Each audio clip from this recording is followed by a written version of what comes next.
তোমায় একটা কথা বলি, তোমার কথায় যেরকম দার্জিলিং গেলাম না তোমাদের সবাইকে নিয়ে, আমি এবার আমি তোমায় বলছি দার্জিলিং যাব।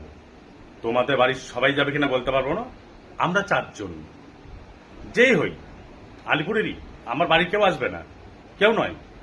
তোমার আশপাশেরই কোনো ফ্যামিলির থেকে আমি হয়তো তিনজনকে নিলাম আর আমি গেলাম, যার বাড়ি একটা বাচ্চা আছে, দুজনে আছে, ব্যাস তিনজন আর আমি চারজন। যা খরচা তোর, আগে শপিং, তার আগে গিফট, যেটা আমি তোর সাথে করেছি তার অপোজিটটা তোকে করতে হবে। মনে পড়বে তো? না পড়বে না? পারবি না? চেষ্টা কর, মেয়ে মানুষ সব পারে, কিন্তু এখন চেষ্টা করলে সব শোধ করতে পারে।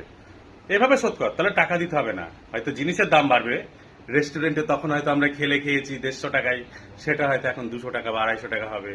হোটেল ভাড়াটা বাড়বে, গাড়ি ভাড়া বাড়বে, কি শপিং করতে গেলে বাড়বে।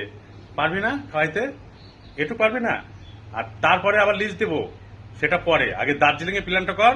চ, কবে যাবি আমাকে জানাস, কমেন্ট করে লাইক করে জানাস। আর ব্ল্যাকটা খোল, তোর সঙ্গে কোনো শত্রুতা নেই। আমি যেটা করেছি তার অপোজিটে তুই সেটা করবি, 7 বছর 8 বছর, ব্যাস।